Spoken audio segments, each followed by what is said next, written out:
Bom dia, Marano. Maravilha, Marano!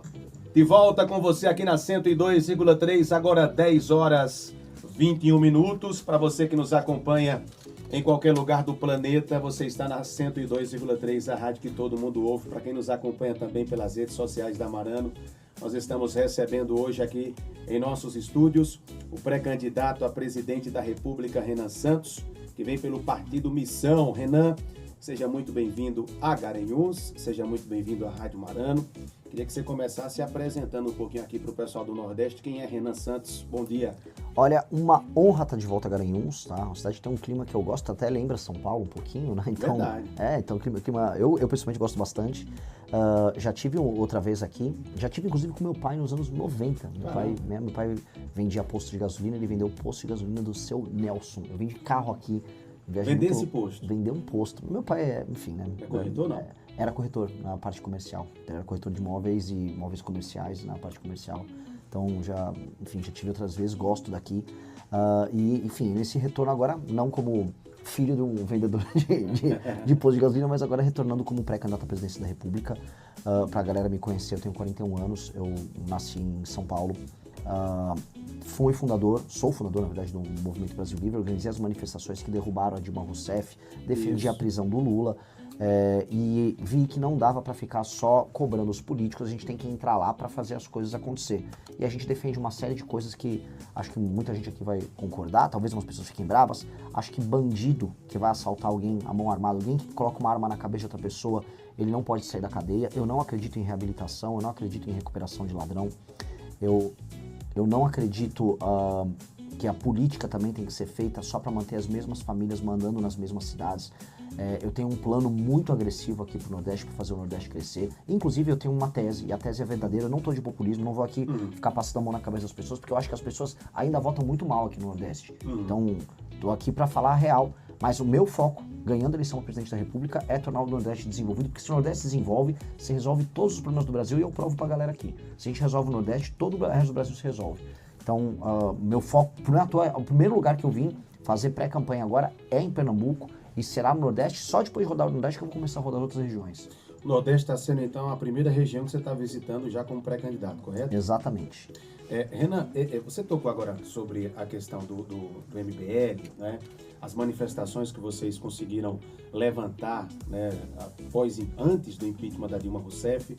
E aí o MBL acabou se tornando, creio eu, que uma instituição extremamente conhecida a nível nacional, né? Então, quando se fala em MBL, é muito difícil ter alguém que não conheça, né? Mas aí foi criado o Partido Missão e fica aquela dúvida, poxa, por que não criaram o MBL como partido, não transformaram o MBL como partido e criaram um novo nome, uma nova nomenclatura? E a outra pergunta é, por que 14? Vamos lá, ótimas perguntas. A ideia quando a gente lançou o partido era de ter o partido e ter o movimento. Porque o movimento faz uma coisa, o partido faz outra. Então o movimento ele tem que experimentar novas ideias, ele tem que fazer campanhas, organizar manifestações. Isso é um movimento que faz. Já um partido ele tem que administrar as cidades, os estados e o Brasil. Então são funções diferentes, são atuações diferentes e é importante que existam as duas coisas. E mais, o movimento tem que servir, inclusive, para ficar disciplinando umas chicotadas no partido, porque às vezes um menino que era do movimento, vira um vereador, e aí ele acaba se seduzindo pelos prazeres que a política pode trazer, poder ganhar dinheiro, e o movimento vai lá com uma chibata e bate na bunda dele para ele se comportar ou para expulsar ele. Então, eu sempre falo... Como já aconteceu, né? Já. Agora mesmo na Bahia, em Salvador, a gente conseguiu eleger um vereador em Salvador, o Sandro, com o discurso de que queria mudar a política lá. Aí a gente viu ele tava passeando de carro-barco com umas figuras meio polêmicas, corruptas da região, e a gente decidiu por expulsar ele, e já fizemos em outros lugares isso, e vamos continuar fazendo. Acho que um cargo não vale a nossa dignidade, então, se comportou errado, o movimento vai dar uma chicotada na bunda do político. Maravilha, né? Bom, para quem está chegando agora, nós estamos recebendo aqui a visita do Renan Santos, ele que é pré-candidato a presidente da República pelo Partido Missão. Estou recebendo já aqui algumas mensagens de boas-vindas. Como eu te falei anteriormente fora do ar, né? Eu fiquei surpreso, compartilhei com o Felipe aí, né, com a turma, com a quantidade de pessoas que mandaram mensagem para cá perguntando informações sobre o horário da entrevista, né? Eu fiquei surpreso porque não te conhecia, confesso para você, né, passei a acompanhar seu trabalho depois, né, dessa sua vinda para cá, para a Rádio Marano, a rádio que já recebeu Dilma Rousseff, já entrevistou Dilma, presidente Lula, em exercício da função, né, e nós não tivemos tantas mensagens pelas redes sociais como nós estamos recebendo com a sua vinda para cá, né? Eu compartilhei isso contigo aí e fiquei surpreso. Então, parabéns aí pelo trabalho. Estou recebendo já aqui também algumas mensagens no WhatsApp da Rádio Marano. Quem quiser mandar mensagem, fique à vontade, que eu faço questão de repassar para o Renan aqui. Renan, você está visitando o Nordeste, né? Primeira região que você está visitando agora como pré-candidato. O que é que você está encontrando por onde você passa? Olha, eu encontro alguns exemplos que dão muita esperança de que dá para tornar aqui um lugar muito desenvolvido e vejo muitos erros e vi muita pobreza, né?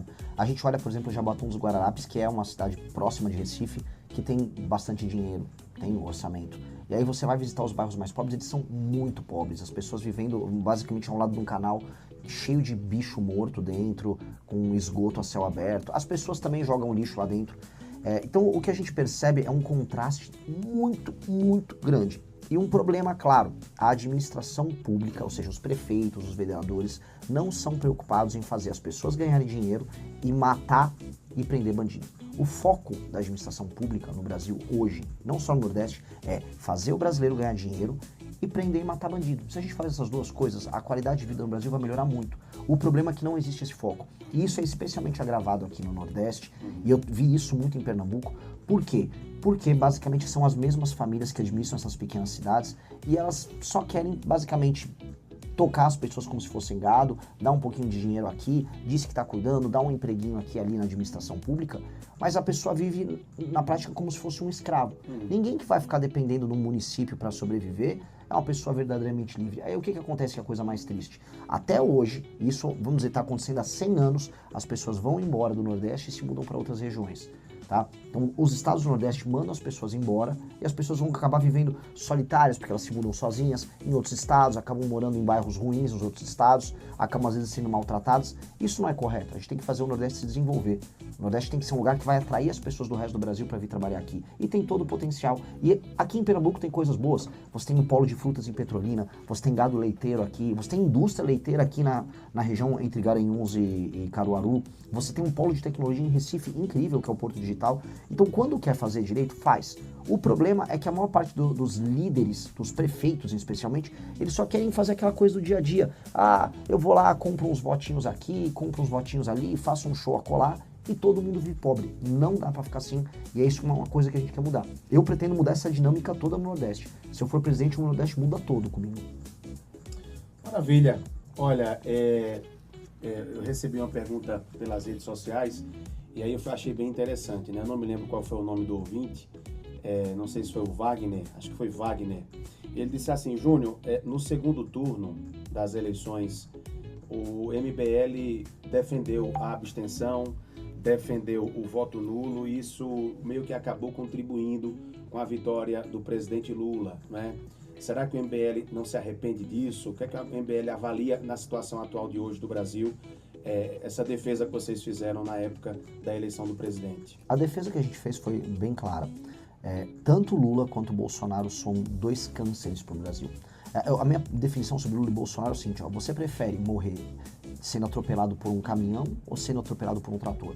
Um caminhão e um trator são diferentes, mas ambos vão esmagar você. Então, no fim do dia, nós seríamos oposição ao Lula e ao Bolsonaro, como fomos oposição ao Bolsonaro, porque o Bolsonaro era corrupto, o governo Bolsonaro foi ruim, teve desvios de dinheiro até com barra de ouro no Ministério da Educação.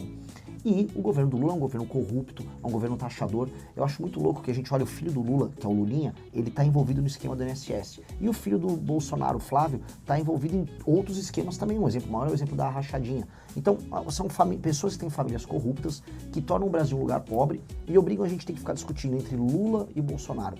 Quem fez o Lula ganhar, na prática, foi o Bolsonaro. O Bolsonaro que tomou as decisões que terminaram por soltar o Lula. O Bolsonaro acabou com a Operação Lava Jato. E mais, o filho dele, Eduardo, não sou eu falando, é só o pessoal pesquisar, comemorou que o Lula foi solto. Olha, com o Lula solto nós vamos poder ter a polarização e derrotá-lo. O que aconteceu? Eles soltaram o Lula e o Lula ganhou deles. Né? Então, assim, a culpa não é nossa. Quem tinha bilhões para fazer campanha era o Bolsonaro, não eu. Eu falei, olha, eu sou oposição aos dois porque eu quero construir um Brasil diferente desses dois caras. O Brasil não melhorou com o Bolsonaro, o Brasil também não melhorou com o Lula, e a gente tá ficando para trás. O Brasil já não tá nem entre as 10 maiores economias do mundo mais. O Brasil não tem tecnologia, os outros países estão indo para o espaço, os outros países têm inteligência artificial. A gente está aqui discutindo se vai dar luz de graça ou gás de graça para as pessoas mais pobres. Se eu perguntar pro Flávio Bolsonaro uma proposta do Brasil, não tem. Se eu perguntar pro Lula, ele vai falar de novo que é picanha, e ninguém tá comendo picanha. Então, na prática, vamos largar esses dois idiotas e vamos pensar em fazer coisas ambiciosas. Vamos falar com o Elon Musk, vamos instalar a base espacial no Brasil, vamos falar com base de lançamento espacial no Brasil, vamos trazer empresas que produzem carros elétricos no Brasil em escala, vamos ter inteligência artificial, vamos facilitar para o empreendedor ganhar dinheiro, vamos pegar o pessoal da agricultura, e aqui, por exemplo, vamos citar a região de Petrolina, produz-se muita fruta lá. Além de fruta, vamos fazer suco concentrado? Vamos fazer sorvete? Vamos ter marcas para exportar sorvete? Vamos juntar aquilo que a gente faz bem e agregar mais valor? Vamos tratar de ficar rico? Essa turma vive falando também, não, o Bolsonaro é muito bom, ele é muito brabo. O que o Bolsonaro fez para matar bandido no Brasil? As facções, tanto o PCC quanto o Comando Vermelho, isso não sou eu falando, isso todo mundo sabe, todo mundo vê, cresceram durante o governo Bolsonaro e o do governo Lula. O governo Lula é amigo das facções, basta ver que as facções visitaram o governo do Lula agora no mandato dele. O governo Bolsonaro não fez nada. Não adianta o Bolsonaro ficar fazendo arma, mas ele não matou bandido. Assim, um governo nosso tem que eliminar os caras e eliminar sem dó. Apareceu com uma metralhadora, disse que controla uma região, você não vai mais viver. E é isso que a gente quer fazer, e é tudo muito simples. Então, no fundo, o Bolsonaro e o Lula são só dois lados de uma mesma moeda. Não vale a pena ficar perdendo tempo com eles. Renan, você é pré-candidato a presidente da República, né? Então é natural que você também tenha um pouco de conhecimento e acompanhe tudo que está acontecendo internacionalmente falando, os conflitos entre Estados Unidos, Venezuela, né? Eu acompanhei hoje de manhã aqui uma notícia que chegou para a gente, o presidente Lula ligou para Vladimir Putin, querendo se juntar com o Vladimir para, de certa forma, criar um meio de retaliação contra o presidente Trump devido ao ataque à Venezuela. Enfim, uma situação que, eu, na minha opinião, acredito que nós não deveríamos nos meter tanto nisso. Mas eu queria ouvir a sua. Minha opinião é bem mais engraçada, porque o Lula está fingindo oposição ao Trump. Tá? A gente sabe muito bem que o Lula fez um acordo com o Trump. Eu já denunciei isso nos meus vídeos no meu Instagram, de um acordo que foi feito, que envolvia inclusive o Joesley, que é um dos melhores amigos do Lula. Para quem não sabe, o Joesley é o maior produtor de carne do mundo, é o Joesley Batista, dono da JBS Friboi. E ele intermediou essa relação do Lula com o Trump. Tanto que o Joesley foi, em nome do Lula e do Trump, mandar o Maduro sair de Caracas e se mudar para a Turquia. O Maduro que não quis e não cumpriu a parte, né, dele de um acordo que seria bom para o Lula, bom para o Trump, bom para todo mundo, inclusive bom para o Xandão, que o Trump retirou inclusive as sanções para o Xandão. Agora o que o Lula está fazendo é ficar esperneando para os próprios seguidores dele, falar, isso, o Lula não gosta dos Estados Unidos, porque o Lula ganhou muito brigando com o Trump. Ficou bom para a imagem do Lula, a imagem que ele enfrentou o Trump nas tarifas. Mas isso é só para inglês ver, né? No fundo, os Estados Unidos, se quiserem fazer o que eles quiserem fazer na América do Sul, eles vão fazer, porque o Brasil é um país fraco. É a pergunta, por que o Brasil hoje é um país fraco? Por que o Brasil não conseguiu resolver a questão da Venezuela antes dos Estados Unidos? E a resposta é clara, o Brasil ficou dando dinheiro para a Venezuela, o Brasil ficou apoiando os nossos próprios inimigos aqui do lado, ao invés de ser o líder agora no nosso continente. E aí quando você não é o líder da tua casa, alguém vem e é. Então o Brasil deixou de ser o homem que provê, o homem forte na América do Sul, né? O homem que cuida da própria casa, e aí veio os Estados Unidos, que são mais fortes, falou, olha, se só tem frouxo aí, eu vou mandar. E agora eles estão dando as ordens aqui, e infelizmente isso foi gerado pelo Lula e pelo PT. Não adianta o Lula fingir. Maravilha. Bom, agora são 10 horas e 34 minutos. Pode? Tá bem. Então bora lá. A gente continua batendo esse papo aqui com o Renan. Renan, você passou agora... Você vem de Caruaru, né? Tava em Caruaru, veio aqui para Garanhuns pela BR-423. Falando um pouquinho agora da nossa região, já falamos, né, sobre a sua opinião em relação aos conflitos internacionais, a posição do Brasil. Você passou aqui pela 423, a gente percebe que Garanhuns é uma cidade que tem muita infraestrutura para poder se desenvolver, mas falta um certo olhar mais específico do governo federal. Você viu ali a duplicação da BR-423 que está acontecendo agora, que eu tenho certeza que vai trazer um grande avanço para a nossa região, isso é indiscutível. Mas falta muito, né? Falta apoio para a indústria, falta apoio do governo federal na questão da infraestrutura, a nossa malha viária que é terrível, né? Eu queria que você opinasse um pouquinho sobre isso, né? Como é que você enxerga isso? Como é que o Renan pode ajudar a infraestrutura de Garanhuns, do Agreste de Pernambuco? Você passou por ela, você viu como é que funciona. Em termos de paisagem, a região do Agreste é talvez uma das regiões mais lindas do Brasil, tá? Eu acho aquela paisagem, tem um pouco de verde, tem um pouco de cactos, eu acho belo, e eu acho que é um tipo de região que tem não só potencial industrial, tem um potencial agropecuário, já tem uma força agropecuária, mas tem inclusive potencial turístico. Umas coisas que a gente precisa colocar na mesa para entender. A duplicação está sendo feita agora na estrada pela governadora, e em cima de uma estrada que é federal. O dinheiro do governo federal não vem aqui para criar infraestrutura. O estado todo precisa de muita infraestrutura. O dinheiro que vem, tá? Pernambuco, na média, ele recebe bastante dinheiro do governo federal quando a gente compara com outros estados. O problema é que esse dinheiro não é utilizado para fazer infraestrutura. E para onde vai esse dinheiro? Pernambuco, olha só que maluquice. 7 a cada 10 cidades de Pernambuco não conseguem se manter. Elas precisam de dinheiro que vem do governo federal e aí ele tem uma administração pública. Exato. Então os municípios mais pobres de Pernambuco recebem já dinheiro federal. Só que em vez de a gente investir esse dinheiro para fazer infraestrutura, melhorar porto, melhorar estrada, fazer ferrovia, fazer parque industrial, que é o que tem que ter aqui para você ter emprego e a galera ganhar dinheiro, não. Você fica dando isso para um político local, que é um prefeito de uma cidade pequena. Esse prefeito é ladrão, ele vai comprar o voto das pessoas, ele vai botar um monte de gente na máquina pública e aquela cidade continua pobre.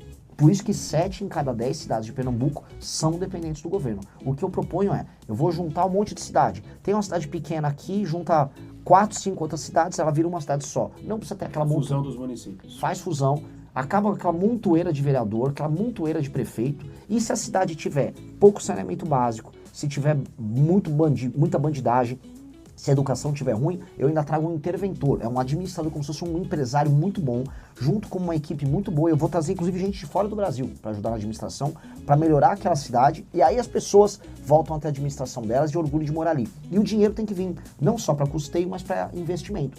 Como tornar todas essas cidades, que a gente juntaria e formaria um cidadão bem grande, capaz de fazer dinheiro e a população viver do próprio trabalho e não viver de dinheiro do governo federal. Do jeito que tá, em vez de a gente fazer estrada, a gente fica sustentando um político vagabundo.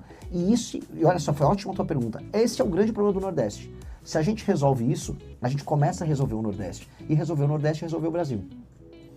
Maravilha. Eu recebi aqui a pergunta de um ouvinte nosso, está acompanhando a gente, mandou pelo Instagram, o Luiz Davi. O cara é grande, viu? Pela foto aqui é um monstro. Ele está perguntando aqui o seguinte: bom dia, Júnior, estou ouvindo agora o presidente Renan Santos na Rádio Marano, gostaria de saber a opinião dele sobre a questão da industrialização do Brasil. Na visão dele, a desindustrialização do país foi realmente consequência do Plano Real e da cartilha de industrialização adotada pelos Estados Unidos? Olha só, a cartilha de desindustrialização dos Estados Unidos. Os Estados Unidos passou por um processo de industrialização e depois ele se tornou um país de serviços, como a Europa fez como quase todos os países fizeram, porque com a parte de serviços você ganha mais dinheiro, serviços de tecnologia, e você deixa a mão de obra em outros países. Isso foi um receituário que teve no mundo todo por muito tempo. Então você pega, vou dar um exemplo para a galera entender. Todo mundo quer ter um celular da Apple. A Apple fica na Califórnia, a Apple fica nos Estados Unidos. A tecnologia da Apple e o grosso do faturamento da Apple ficam nos Estados Unidos. Dito isso, as fábricas são na China. Então, eles fazem o celular na China, mas boa parte da margem fica nos Estados Unidos. Com a pandemia, como todo mundo começou a ver, e com razão, que a China tinha todo o parque industrial, e se você quisesse fazer um equipamento médico, ou se você quer fazer, às vezes, um equipamento militar, você vai depender da China, que pode não exatamente gostar de você. Exato. Aí todo mundo acordou, nossa, eu preciso, para ter soberania, ter indústrias. Isso é uma coisa que a gente sempre alertou. Você precisa ter indústrias, não só porque é uma atividade econômica complexa, mas indústria te dá soberania. O Brasil, coitado, ele se desindustrializou antes de ficar industrializado. Né? É como se a gente nem ficou rico, a gente se tornou pobre novamente. É aquele caso do come mortadela e a rota caviar. Né? Não dá. A gente achava que estava industrializado e não estava, a nossa indústria era muito ruim. Para ter indústria, novamente, a gente tem que ter uma coisa chamada agenda de competitividade. Para você contratar, tem que ser mais fácil. Para você demitir, tem que ser mais fácil. Energia elétrica tem que ser barata. Imposto tem que ser pouco e tem que ser muito simples. Você tem que ter mão de obra boa, você tem que ter infraestrutura que leve. E para fazer isso tem que ter investimento. O Brasil optou por não investir. Foi uma escolha que nós fizemos desde os anos 90 e ela se agravou nos governos do PT, que é, eu vou aumentar o custeio, vou ficar dando muitos programas, vou ficar ajudando os estados, os municípios, as pessoas, mas não sobra dinheiro para investir. Quando não sobra dinheiro para investir, aí você não vai conseguir construir nada novo. E é o que a gente vive hoje aqui. Não tem nada novo sendo feito. Um ou outro setor econômico brasileiro realmente funciona. E aí a gente ficou para trás, né? Então, reindustrializar o Brasil é ter isso que eu chamo de agenda de competitividade. E aí você vai ver que os próprios brasileiros, você permitindo que eles consigam construir, eles mesmos vão tocar a nossa reindustrialização. Lógico que o Estado pode ajudar. O exemplo que eu dei em Petrolina. Por que que na região do Vale do São Francisco, na região lá de Petrolina, a gente não consegue fazer um polo com marcas mundiais de produtos ligados à fruticultura que tem ali? Sorvete. A gente come, né? Tem um sorvete caríssimo, inclusive, que vem da Coreia, que é o Melona, feito de melão. Pô, melão produz ali na região, melão produz no Rio Grande do Norte. Como é que a gente, que é um dos maiores produtores mundiais de melão, não fazemos um sorvete de melão legal, com uma marca brasileira para vender internacionalmente? Cajuína? Pelo amor de Deus, você está falando aqui com o maior divulgador da cajuína. A São Geraldo, eles não entenderam ainda. A São Geraldo é para ser um produto mundial. Concordo. Para concorrer assim com os maiores refrigerantes do mundo. Como é que a gente não... A gente trata assim, a cajuína é um produto regional. Não, cajuína tem que ser um produto mundial. É o melhor refrigerante que existe, a cajuína. E aí as pessoas ficam, às vezes falta um pouco ambição, né? Cajuína, produtos ligados à fruticultura. Aqui, por exemplo, a gente vai daqui até Caruaru. Os laticínios, a parte, por exemplo, de embutidos que você tem que ter. Criação de grandes marcas, não ter medo de criar grandes marcas, de querer concorrer. O pessoal lá de Santa Catarina criou grande parte dos frigoríficos que viraram grandes marcas nacionais também. É pensar, vamos agregar valor às cadeias de produção, à agricultura que a gente tem aqui, isso gera empregos grandes e vamos pensar em exportar, botar esses produtos lá fora. A cajuína é um exemplo assim, a Red Bull, só para falar de uma das grandes marcas mundiais, era só um refrigerantezinho energético da Tailândia, era um produto local da Tailândia, igual a cajuína. Aí foi um austríaco, olhou e falou, isso aqui é uma delícia, eu vou vender isso. Foi, montou uma operação, tornou mundial, tornou a Red Bull o que ela é. Exato. Por que não fazemos o mesmo com a cajuína? Exato. Depende de nós, o produto é delicioso, é incrível e simplesmente a gente optou por não deixar ele grande. Exato. Renan, eu preciso ir para um breve intervalo comercial.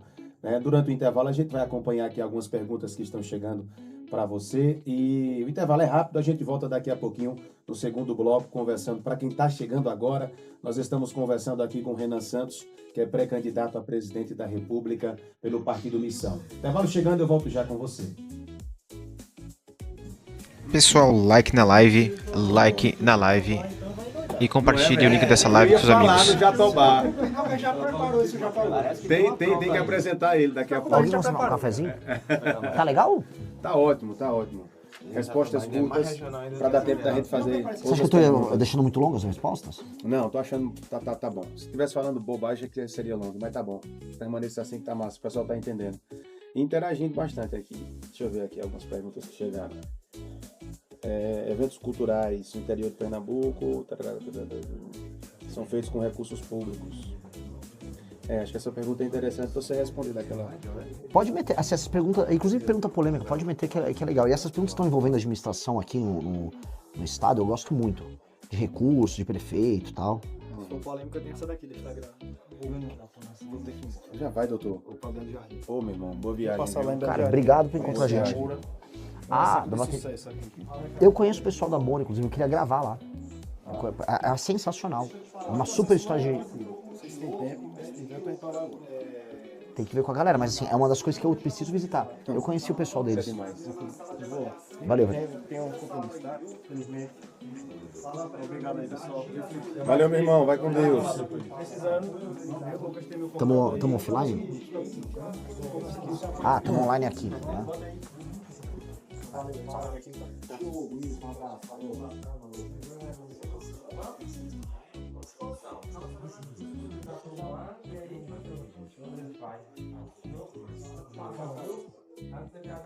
Pode perguntar o que quiser. Aqui tem babá na língua. Tô vendo. Como é que foi a experiência lá no Recife? Foi bem legal, bem legal. Foi bem legal. E fiz o circuito de rádios, eu fiz uma série de eventos e vídeos sobre problemas locais. Fiz encontro com o pessoal lá no Marco Zero. Andei... Aí eu comecei a fazer a região metropolitana. Me assustei um pouco com a situação em Cabo de Santo Agostinho, assim. Eu não sabia que estava tão violento, tão precário. Mas assim, o problema sempre termina assim, tem um dono da cidade lá, que se reelege sempre, e é super corrupto, e o pessoal continua votando porque vende o voto. Isso é um problemão. é até bom a gente tocar nesse assunto. Esse assunto é o principal. Né? Como é que as pessoas, né, como é que a gente vai fazer para mudar essa mentalidade das pessoas? As pessoas muitas vezes, como você falou no início da sua fala aí, se vendem por bobagem e acabam comprometendo o futuro, não apenas dela, mas da cidade toda. Sim. Né? E elas não ligam, elas nem vêm. É Tipo assim, toma 100 reais, toma 500 reais aqui, traz o voto da tua família. Exato. E aí a pessoa continua morando num buraco na favela. Eu vou falar, sabe o que eu quero falar? Uma coisa que é polêmica e é bom. Olha só, se você vender o voto e eu pegar você, eu vou botar você preso por 10 anos. Já tô avisando, vou acabar com a compra de voto. Maravilha, de volta com você, 10 horas 47 minutos, de volta aqui na 102,3, recebendo aqui o Renan Santos, ele que é pré-candidato a presidente da República do Brasil pelo Partido Missão. Evandro, eu recebi aqui algumas perguntas, separei algumas perguntas dos nossos ouvintes e também dos nossos internautas que estão nos acompanhando, inclusive pelas redes sociais da Rádio Marana FM. Nós estamos ao vivo também pelas suas redes sociais, é isso? Sim, a gente tá rodando aqui o Pernambuco e uma das coisas que a gente tá fazendo a gente tá fazendo uma live o tempo todo. Então, eu tô ao vivo, então o Renan tá comendo, eu tô comendo, tô conversando, o pessoal tá vendo tudo. Haja bateria pra fazer isso. Assim, eu tô morrendo. Assim, hoje de manhã eu tava já me arrastando pra acordar. Mas é da vida, né? Já bateria não só do celular, tá? Assim, é porque você tem que ficar falando o tempo todo, cara. Minha boca tá... Não tô aguentando mais. Eu sei bem como é isso, cara. É verdade, né? Estou falando como um profissional da área. Ô Renan, eu recebi aqui uma pergunta, veja, a Rádio Marana, não sei se você conhece, mas a nossa emissora ela abrange Pernambuco, Alagoas e alguns outros estados, né? Eu recebi algumas perguntas aqui de Alagoas, de Pernambuco, algumas de cidades mais próximas, outras de mais distantes, como é o caso de Panelas. O Evandro, do portal Tais Sabendo, está perguntando aqui o seguinte: Renan, os municípios pequenos ainda não te conhecem bem, conhecem pouco. Qual o trabalho que vocês estão fazendo para que todo o Brasil possa te conhecer? E a outra pergunta é, o que você, como presidente, fará de fato diferente dos que já passaram pela presidência? Respondendo bem rápido, eu vou rodar o Brasil de carro. Meus concorrentes vão rodar de jatinho. Nem que eu tivesse dinheiro, eu acho chato rodar jatinho. É legal ficar vendo a paisagem, então eu vou rodar de carro, vou passar no maior número possível de cidades, vou gravar vídeos nelas. Tô pedindo para todo mundo, me dê temas das cidades menores que eu vou gravar sobre elas. Então eu falei muito sobre Turilândia no Maranhão, falei muito sobre Ararinha no Maranhão. Toda cidade pequena que tem um problema que eu consigo nacionalizar, eu tô falando. Então esse vem sendo o meu trabalho. Propostas, qual foi a segunda pergunta mesmo dele? Só pra... Sobre, o Evandro perguntou aqui sobre o que você vai fazer diferente dos presidentes que já passaram pela presidência. Eu quero basicamente fazer rápido a solução dos problemas brasileiros e sonhar grande. Imagina o seguinte, os presidentes do Brasil só ficam falando enrolation. O enrolation é aquela enrolação. O Lula falou, vou te dar picanha e cerveja. O que significa isso? O que significa? Dar picanha e cerveja é fazer ter uma estrada melhor, duplicada para você vir dessa região aqui e lá para Recife? É isso. O que é? É tudo sempre muito vago. Eu acho que assim, o que eu quero propor para as pessoas, eu digo, o partido que eu montei é o partido da imaginação. Imagina um país que você vive numa cidade pequena, cidade de 30, 40 mil habitantes, que tem umas 4, 5, 6 indústrias grandes, tem uns serviços legais, a rua bem arborizada, a calçada você consegue andar, não tem favela e você não vai ser assaltado na rua. Se você fechar o olho, e você que está me assistindo aqui é de uma cidade pequena, olhar, fechar o olho e imaginar a melhor versão dessa cidade, eu digo para você, dá para construir isso já nos próximos 10 anos. Nos próximos 10 anos dá para você sair de uma cidade que é relativamente precária, que você depende do prefeito para viver, e ir para um lugar bom de viver. Você não precisa viver em um lugar que tem favela, você não precisa viver em um lugar que você tem que ter um emprego com a prefeitura, e você não precisa viver num lugar em que um bandido vai botar uma arma na tua cabeça. Nós conseguimos resolver isso tudo rápido, até porque os problemas do Brasil não são complexos. Quem vende que o problema do Brasil é complexo está mentindo. Acabar com o bandido é muito fácil, a maior parte dos países sérios conseguem fazer. El Salvador resolveu em 3 anos a bandidagem, Vietnã resolve, Singapura resolve, por que a gente não resolve? Mesma coisa, crescimento econômico com todo o potencial nosso, dá para ter. Só que você tem um inimigo muito claro, e esse inimigo são os pequenos prefeitos e os políticos do centrão que cuidam das cidades menores e que, no final do dia, compram o voto da população. Então eu vou acabar com isso. Não vai ter prefeito comprando voto e não vai ter povo vendendo voto. Se eu pegar um cidadão no Brasil vendendo voto, eu vou botar ele 10 anos na cadeia. Então eu já tô avisando essa galera que gosta de receber um dinheirinho para votar, vou prender vocês. E o político, eu vou prender 20 anos na cadeia. Não vai ter mais essa história de comprar voto. O que vai ter é o seguinte, resolver problema, e aí essa cidade que vocês estão me ouvindo, estão imaginando, a sua cidade, a melhor versão dela, ela vai acontecer. E eu prometo, ela vai acontecer em 10 anos. Maravilha, que bom. Tem prazo, tem número, isso é importante, né, Renan? Você tocou agora no assunto que eu acredito que seja o maior, principal problema do Brasil. As pessoas precisam reaprender, se reeducar a votar. Né? Enquanto as pessoas estiverem votando por quem dá 50, 100 reais ou qualquer outro benefício, e esquecem que estão colocando em risco o futuro delas próprias, como também dos filhos, dos seus irmãos, das pessoas que ela ama, das pessoas que ela gosta. E é muito comum, infelizmente, não é só no Nordeste, não, é no Brasil inteiro, infelizmente a gente percebe que essa política do toma lá, me dá o voto, acontece bastante, né? Você veja que eu disputei a eleição também, né, para prefeito do meu município.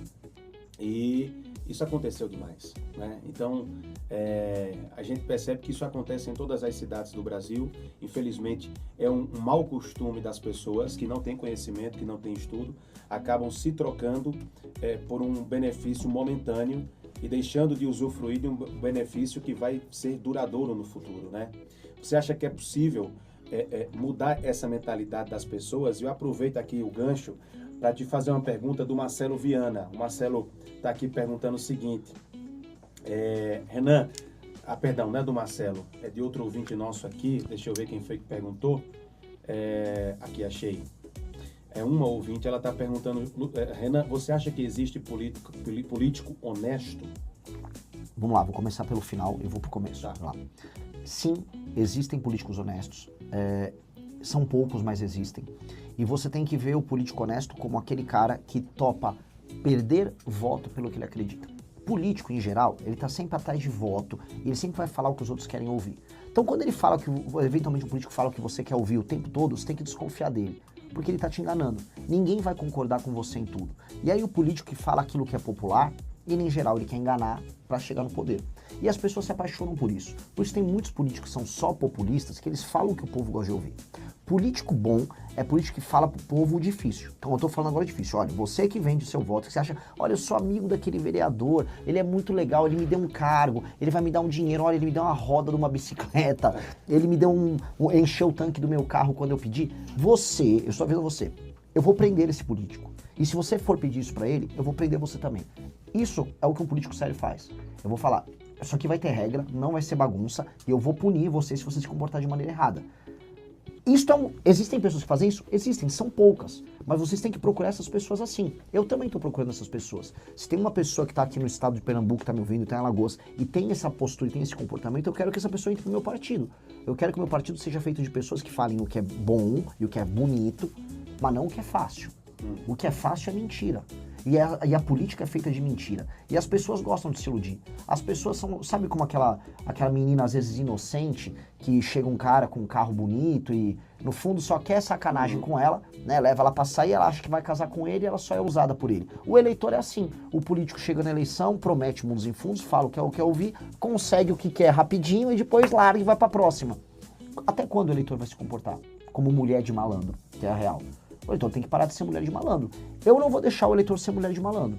Não vou. Só que eu vou ser duro com o eleitor e vou ser duro com o político.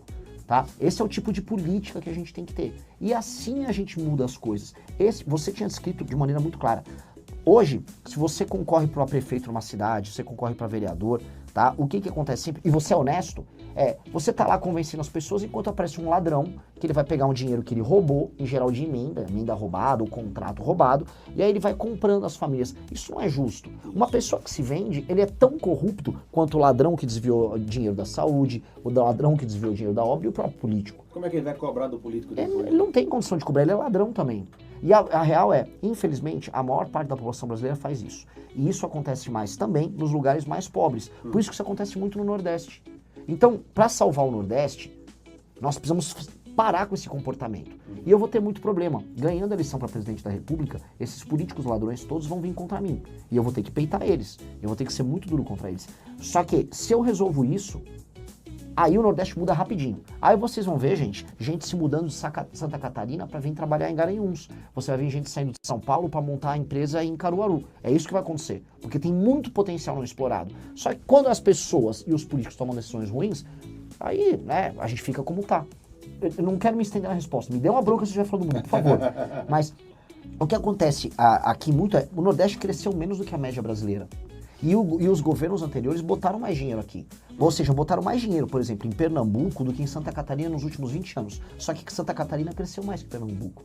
Botaram muito menos dinheiro em Goiás do que em Pernambuco. Mas Goiás cresceu mais do que Pernambuco. A gente tem que olhar e falar, poxa, por que isso aconteceu? Temos que resolver esse assunto. E essa é a solução do problema. Tira quem está cuidando mal das cidades, coloca gente séria, muda a cabeça das pessoas para venda de voto, e aí esquece, vai deslanchar. Renan, eu recebi aqui a pergunta do ouvinte, agora sim, o Marcelo Viana. Ele fala o seguinte: bom dia, por gentileza, pergunta ao Renan sobre o que ele acha do desarmamento, um tema importante para o brasileiro, se ele é a favor ou contra o desarmamento em relação ao direito de defesa do cidadão. Eu sou contra o desarmamento. Eu acho que a legislação do desarmamento é uma legislação ruim, é uma legislação anti-direito de defesa. Acho que o governo Bolsonaro errou em fazer por decreto, vamos dizer, a permissão para que as pessoas pudessem ter arma. Porque quando você faz por decreto, o presidente seguinte pode derrubar o decreto, que foi o que o Lula fez. Exato. Então o Lula derrubou um decreto. Um decreto é derrubado por outro decreto. Se fosse lei, o Lula teria que passar no Congresso. Tá? Então, essa é uma realidade. Você acha que ele teria chance de passar pelo Congresso? Eu acho que tem, especialmente em 2021, o Bolsonaro entregou o governo inteiro pro Centrão. O ministro da Casa Civil dele era o Ciro Nogueira. Tava o Centrão inteiro. Ele não passou nada com esses caras. Eu me pergunto, o que esses caras fizeram? O Bolsonaro deu o governo inteiro pros caras e ele não passou uma proposta dele. Só passou aquela PEC kamikaze que aumentou um monte de gasto do governo. Mas, assim, o que ele se propôs quando ele concorreu, que ele falou que ia matar bandido, ele ia dar arma pras pessoas, ele na prática não fez. As facções cresceram e ele só fez um decreto. Então tem que ser via projeto de lei. Só que agora eu vou responder mantendo aquilo que eu falei. Não vou só falar o que o ouvinte ou o eleitor quer ouvir, tá? Não vai ser com isso que a gente vai acabar com o crime organizado. O crime organizado não vai ser combatido só com o cidadão que tem uma arma em casa. Eu quero que o cidadão tenha arma em casa. Só que eu quero que a polícia tenha muita arma e que a gente tenha leis novas, porque eu quero passar a rapa no crime organizado. E quem vai fazer isso é o Estado, tá? Então, muita gente fala assim, se me der arma, eu não vou ser assaltado. Não é assim. Infelizmente não é assim. Eu adoraria que fosse assim. O Estado vai precisar fazer isso. Maravilha. Temos mais um? Pode? Beleza. Ô Renan, olha, muitas perguntas chegando aqui, então eu estou tentando escolher aquelas que... Algumas perguntas são sobre temas que você já respondeu, que você já falou, então evidentemente que a gente passa, mas tem algumas perguntas aqui com temas interessantes, como por exemplo a questão da saúde pública, né? Eu recebi aqui, ó, a Eduarda perguntou o seguinte: Júnior, pergunta ao Renan qual o conhecimento dele na questão saúde, que também é um dos maiores gargalos do Brasil. Olha, bom, se o meu conhecimento for... Muito ampla a pergunta dela. É ampla, porque assim, eu não sei cuidar nem da minha saúde no sentido de tomar um remédio, eu preciso pedir ajuda para um médico, mas sobre o sistema de saúde e como melhorar no Brasil, eu entendo bastante, tá? O Brasil gasta bastante já com saúde e ele tende a gastar muito mais nos próximos anos porque a população está ficando mais velha. Quando a população fica mais velha, você tem que investir mais em saúde porque as pessoas vão ter mais doenças crônicas conforme a idade vem, tá? E isso tende a aumentar muito os gastos. Os países que as pessoas envelhecem, a saúde vira um peso gigantesco. Agora eu tenho uma notícia boa. Qual é a notícia boa? Tá chegando agora, por conta da inteligência artificial, um monte de tecnologia que vai facilitar muito o trabalho de prevenção. Eu vou dar o exemplo para a ouvinte, ela vai me entender direitinho. Se a gente coloca um monte de agente de saúde na rua e a gente faz uma coisa chamada prontuário único, toda vez que uma pessoa vai num posto de saúde, vai numa UPA, vai até num hospital privado, o prontuário é o mesmo. E você tem uma ficha com todas as ocorrências que a pessoa já teve. Aí o que acontece? Com a inteligência artificial, com você agregando a tecnologia para ter esse banco de dados de todo mundo, você consegue saber, bom, essa pessoa vai desenvolver diabetes. Todos os comportamentos que ela tem levam a isso, os sintomas que ela vem tendo levam a isso. Logo, para que essa pessoa não custe tanto dinheiro para o Estado e ela tenha uma vida melhor, vamos fazer um trabalho preventivo? Vamos mandar um agente de saúde, vamos fazer ela cuidar da gordura abdominal. Algum país já tem isso testado? A Inglaterra está indo para esse caminho. Na Eu Europa... sei que o sistema dos Estados Unidos também é muito bom, né? O sistema de informação deles. Acredito que não seja nesse nível. Sim, mas isso já está começando a acontecer. Por exemplo, vários planos privados, vários hospitais privados que cuidam de clientes em vários lugares do mundo já estão adequando isso. Porque você tem uma capacidade preditiva gigante, ou seja, você consegue prever o problema. E aí olha como é, você consegue ver, olha, estimamos que em tal região que você tem mais diabetes, que as pessoas estão se alimentando pior, você vai precisar ter mais hospitais focados nisso, você vai precisar enviar mais medicamentos para fazer estoques ali, então você controla o estoque melhor, você controla o atendimento melhor e você previne mais. E uma coisa que a gente vem falando, tá, em vários lugares do mundo, a obesidade, ou seja, a alimentação ruim e o fato da pessoa ficar sedentária é a base de quase todas as doenças que a pessoa vai desenvolver na vida. E a gente tá falando assim, vai ter que ter agente de saúde, vai ter que ter prontuário, só que a gente vai começar a cobrar as pessoas para comerem melhor e para fazerem exercícios físicos, tá? Em alguns casos, a gente está discutindo, e não é, isso aqui a gente, não estou querendo ser legal, até falar em trazer o Ozempic e trazer outros remédios, caso não tenha efeitos colaterais, que impeçam a pessoa de acumular gordura abdominal, porque aí o brasileiro precisa ficar magro, o brasileiro está engordando muito. E ficar gordo e com gordura no sangue e açúcar no sangue, gera a maior parte das doenças crônicas que fazem com que a velhice da pessoa seja muito ruim. E é isso, barateia o SUS, faz com que a gente foque em ter um tratamento de qualidade e melhora muito a vida das pessoas. Aquela questão do cinto de segurança, né? Por que é que nós temos leis que obrigam a utilizar o cinto de segurança, o capacete? É porque está preocupado com a saúde, porque está preocupado com a vida da pessoa? Não. O governo obriga a usar o cinto de segurança e o capacete, porque se você cair vai gerar despesa para o governo, né? Então, acredito que seja por esse caminho. Eu acho interessante a sua resposta, né? Eu recebi aqui a Jéssica Silva, ela tocou no ponto aqui polêmico para o Nordeste. Bolsa Família, né? Renan, como é que você enxerga o Bolsa Família? Quem perguntou aqui foi a Jéssica Silva.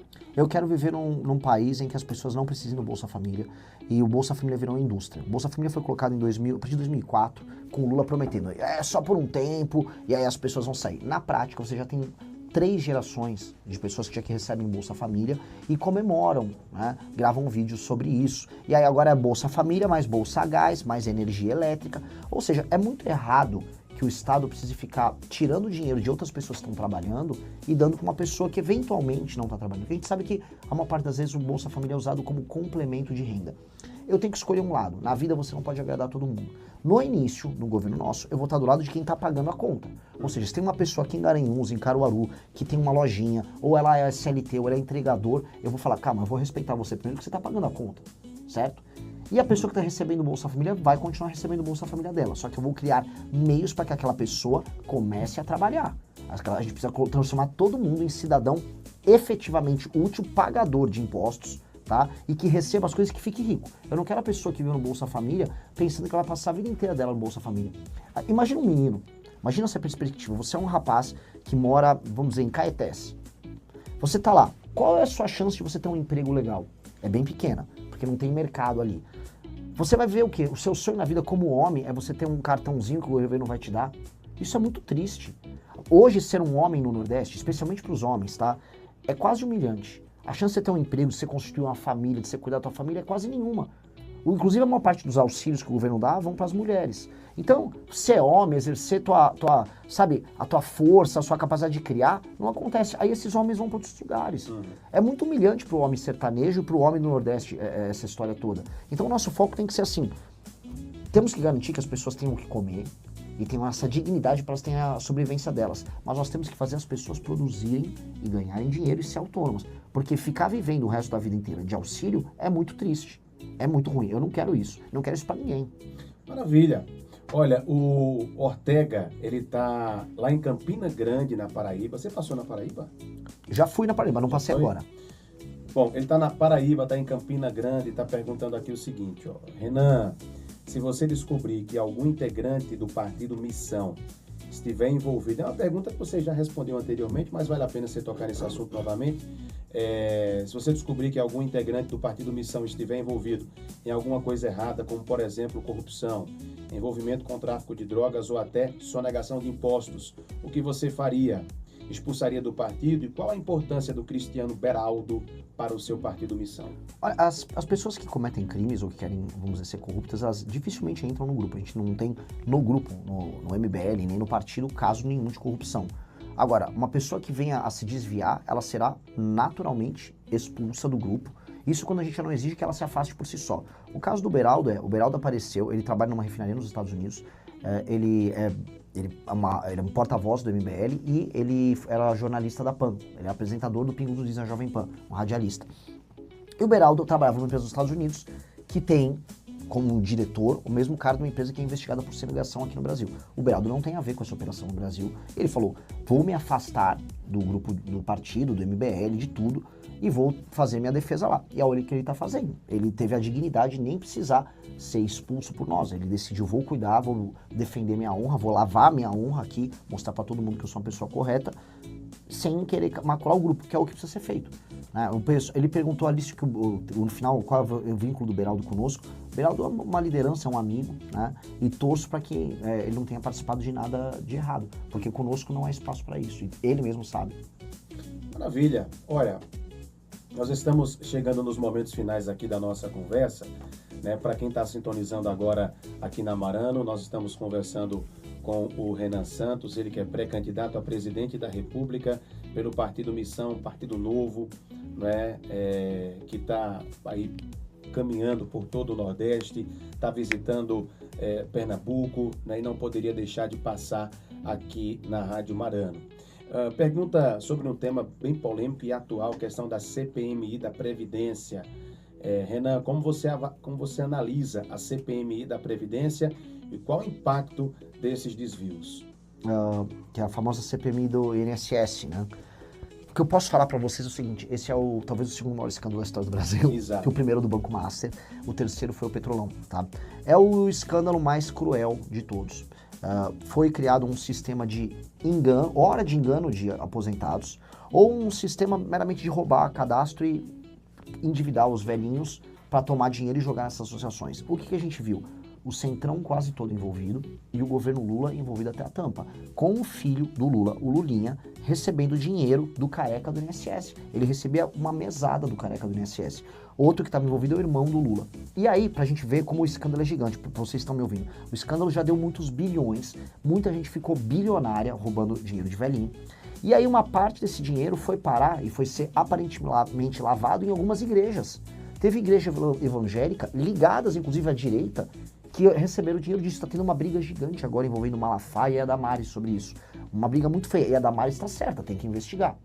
Uma parte desse dinheiro também era lavado, sabe onde? No Banco Master, que é o maior escândalo da história do Brasil. E o homem do Banco Master, o Daniel Vorcaro, comprou todo mundo na política, seja de direita, seja de esquerda, gente do judiciário. Ele fazia, eu tenho que ser até cuidadoso com as palavras aqui, festas, né? E ele filmava as coisas que aconteciam nas festas. E as festas eram festas assim, que acontecia muita luxúria, certo? As pessoas ficavam peladas e se divertiam muito, pra você. Né? Com essas imagens, com essas imagens, muita gente tem medo de falar dele. Por isso que ninguém quer falar dele. Né? E ele é um homem mais perigoso do Brasil hoje, porque ele tem imagens, ele tem informações de todo mundo, ele comprou todo mundo. Veja que ele foi preso e foi solto logo em seguida.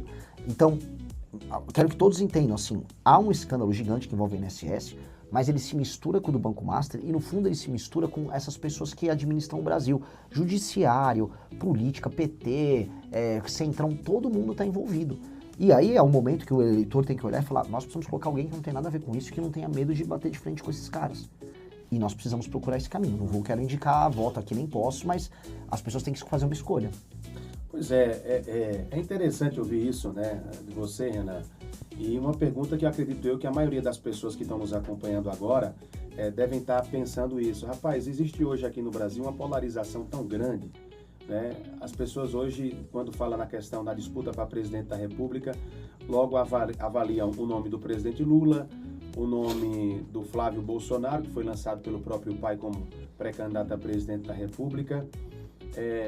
Por que você quer ser presidente, Renan? Como é que você quer chegar na presidência? O que foi que te motivou, né, a sair do seu conforto lá de São Paulo e querer caminhar pelo Brasil inteiro na busca de se eleger presidente da República? Você acha que é possível chegar à presidência?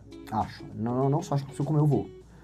Vocês estão ouvindo na rádio uma pessoa que vai ser presidente do Brasil e que vai realizar algo muito grande. O que é o algo muito grande? Lembra que eu pedi para vocês, estão me ouvindo, fecharem os olhos e imaginarem a sua cidade como ela deveria ser? Agora imaginem comigo o Brasil como deveria ser. Um Brasil com estradas e ferrovias conectando tudo, com muita indústria, com as cidades seguras, recebendo turistas do mundo inteiro. O Brasil que tem várias marcas de vários produtos legais sendo vendidos para o mundo, criando filmes, criando música que as pessoas ao redor do mundo vão assistir, vão querer conhecer mais sobre esse lugar. Um Brasil que tem a bomba atômica para nenhum país vir aqui querer meter o bedelho. Um Brasil que tem agricultura, mas que também faça produtos industriais com agricultura, com aeroportos legais. Um Brasil que as ruas sejam bonitas, arborizadas, que uma criança saia da casa dela para ir para a escola segura, tranquila, ela chega na escola, aprende a falar português, inglês, aprende a programar, volta para casa dela e está preocupada só com o seu futuro e não se ela vai ter merenda ou se ela vai ser roubada. Um país em que você não vai ter, no meio da escola, a gente ouvindo aquelas músicas horrorosas de funk, com o cara com o cabelo vermelho ensinando a menina a rebolar até o chão. Esse país é possível. O que eu descrevi aqui para vocês, meus amigos, é só ter vontade de fazer. Eu não vejo nem o Lula, nem o Bolsonaro, nem ninguém com a vontade de fazer isso. Eles nunca fecharam o olho e pensaram nesse país. Pois bem, eu já fechei o olho várias vezes e pensei nesse país e eu quero fazer ele acontecer. É por isso que eu sou pré-candidato. E só eu tenho essa imaginação, meus inimigos não têm, meus adversários não têm. Eu já escrevi livros sobre isso e milhares de jovens, na verdade milhões de jovens no Brasil estão divulgando essas ideias sem parar por todos os lugares. E é por isso que a gente está crescendo sem os outros perceberem. Nem as pesquisas ainda estão captando. Quando as pessoas perceberem o tamanho disso aqui, a gente já vai estar grande demais para ser ignorado. E nós seremos o fato mais importante dessas eleições. Eu estou falando aqui em Garanhuns, que inclusive é um lugar que o Lula tentava se vincular muito aqui, na Ilha de Caetés. Falo aqui para vocês, aqui em Garanhuns vocês são os primeiros a ouvir. A política brasileira vai mudar a partir desse ano. E o que nós vamos fazer vai ser muito grande. Então, foi isso que me moveu desde o início. E é o que vai me mover até o fim. Maravilha! Olha, para quem enviou pergunta aqui para a Rádio Marano, infelizmente o nosso tempo é curto. Nós não temos como atender todas essas perguntas que chegaram aqui para a gente hoje. Então, quem quiser conhecer um pouco mais do Renan, ouvir os temas que ele discute, que ele apresenta as suas ideias, vai lá nas redes sociais, Renan. Quais são as redes sociais? Renan Santos MBL, em todos o TikTok, no X, no Instagram, no YouTube.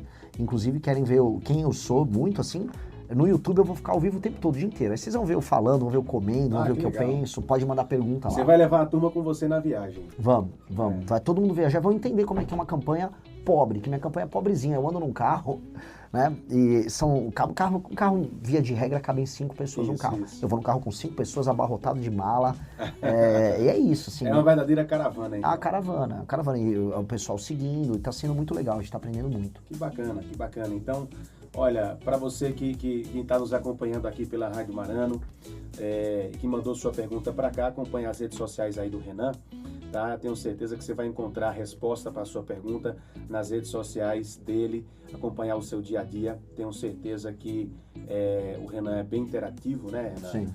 Tá sempre apresentando aí novas ideias sobre os mais diversos temas: saúde, educação, segurança, infraestrutura. Nós falamos sobre tudo isso aqui, né? Temos perguntas para saúde, educação, infraestrutura, segurança pública.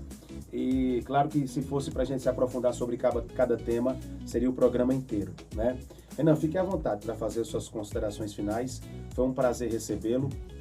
Quando estiver no Nordeste, visite a Rádio Marano novamente para a gente voltar a conversar contigo, tá bom? Olha, minhas considerações finais, muito obrigado, uma recepção incrível, perguntas excelentes, abordagem excelente, estou muito feliz mesmo. E meu recado para todo mundo que está me ouvindo aqui, não só na região de Garanhuns, mas tem gente da Paraíba ouvindo, gente até de Alagoas, é o seguinte: as pessoas, os políticos, não só os daqui, mas os de fora, vêm tratar vocês no Nordeste como crianças. Chegam aqui, passam a mão na cabeça: ô, povo bom, povo guerreiro, tá? Eu vou te dar muita coisa. E estão falando que vão dar coisas para vocês e no final a vida de vocês continua muito ruim e boa parte dos seus filhos se mudam para outros estados. Vocês sabem que é assim.